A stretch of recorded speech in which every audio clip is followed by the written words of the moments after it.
again, everyone. Kata Kosman, publisher of Madison's Lumber Reporter. We are a data providing company. We do forestry economics. So lumber prices, we are published out of Vancouver, British Columbia, Canada since 1952. I'm the third owner. And so what we do is every week we track the softwood lumber market across North America, wholesale price, producer price, FOB mill, for all the species and product sizes and grades that goes into the largest consumption of lumber, which is very largely driven by the U.S. housing market, the U.S. new housing construction. Today I'm going to talk about these potential tariff that seems to maybe at some point be going on, maybe on lumber. The reason I want to talk about it before it happens is to provide a proper explanation.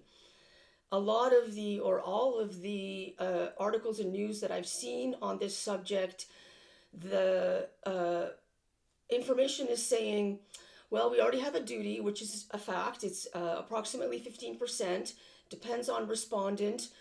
Some companies it's lower, but in general, Canadian lumber crossing into the US border, the importing company, the Canadian company, pays a 15% duty approximately on that wood volume, and the calculation is based on the volume and the price. A tariff is completely different. A tariff is done in a completely different way. Okay, I needed to sit down for this because it's too much not making sense. Number one, the duty annually, the softwood lumber duty, which we are in dispute number 5 now, so it's been a very long time in the current incarnation of trade is since the 80s. So the softwood lumber duty every year goes through a review, an administrative review, which determines what will that year's duty rate be. A tariff has nothing to do with the Canadian company. The price of the wood, which is the data that Madison's publishes every week, is the price. It's in US dollars per thousand board feet for dimension lumber.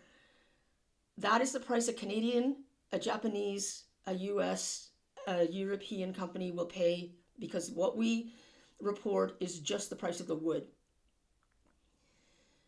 That will be the price that the customer in the US pays, and if there is a tariff put on at the importing side in the US, the importing company in the US pays that.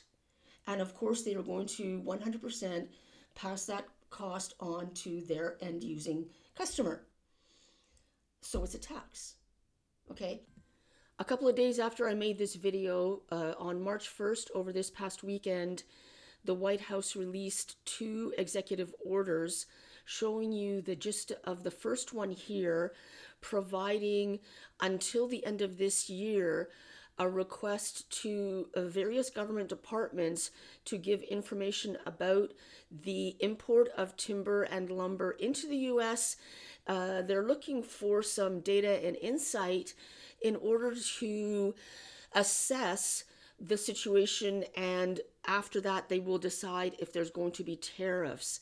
The second executive order, much more interesting, regarding the fiber on the public lands in the forest land base of the US, which I will be showing in my next video. Regardless, the insight that I'm providing here about tariffs in relation to lumber and what that might mean for the existing softwood lumber duty is still relevant, and so keep watching now and find out more.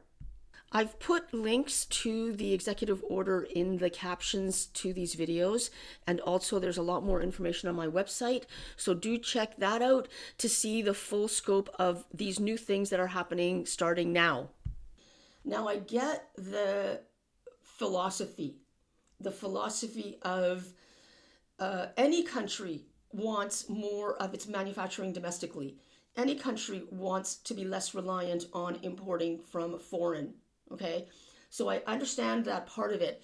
This effort to supposedly incentivize lumber manufacturing within the US so that there would be less of a reliance on Canada, because at the moment you could just sort of generally say that somewhere between 30 and 35% of all wood on the ground in the US comes from Canada. And that all goes into material construction, if it's housing or pallet crate for the lower grades, whatever. If the US wants to make more lumber manufacturing in the US, it won't happen tomorrow. So putting on a tariff that would immediately increase the price for, let's say, the retailer selling lumber or the contractor building houses that they will now automatically have to pass on to the customer, while they spend however long it's going to take to build more sawmills to access more timber, that's at least 2 years. So in terms of lumber and forestry, sawmills, especially in the North and the West, plan 6 quarters in advance, so 1.5 years. They look at what is the macroeconomic cycle, what's going on with housing starts, interest rate, all of these conditions to see what they think the demand is going to be in 1.5 years. They find out where is their next timber supply area. They order the loggers.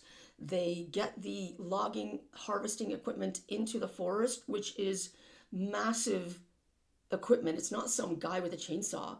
It's a bunch of big trucks, a feller buncher, a grapple skidder, the log truck, all kinds of equipment. You need a road, okay? Then you need a logging truck to bring the log to the mill. Then you make the lumber. The logs are stored at the sawmill yard. Then you make the lumber, and you need a lumber truck or to the rail car, whichever, to get the lumber out. A log truck and a lumber truck are not the same thing. A truck logger and a lumber trucker are not the same thing.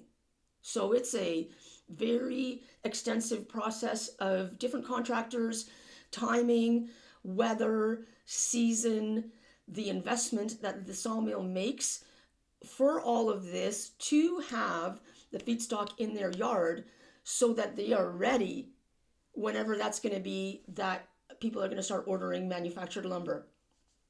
Don't miss out. Subscribe today to receive all of this incredible data and timely information every week when it comes out.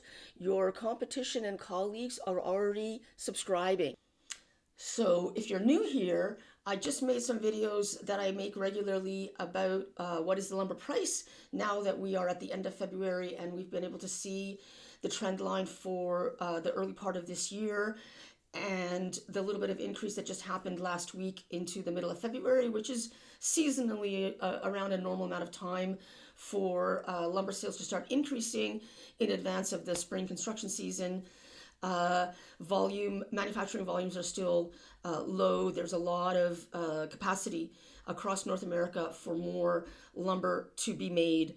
That is right now offline as things have been pretty slow for the past couple of years. I also did a video on U.S. housing as full year 2024 came out, and we can now see a good glimpse of last year compared to the previous year, which is how we kind of try to figure out what's going to happen this year. And then right now, I'm going to make another video into a little bit more detail about the timber supply, the fiber that is supposedly readily available for American sawmills to make lumber in America for U.S. housing.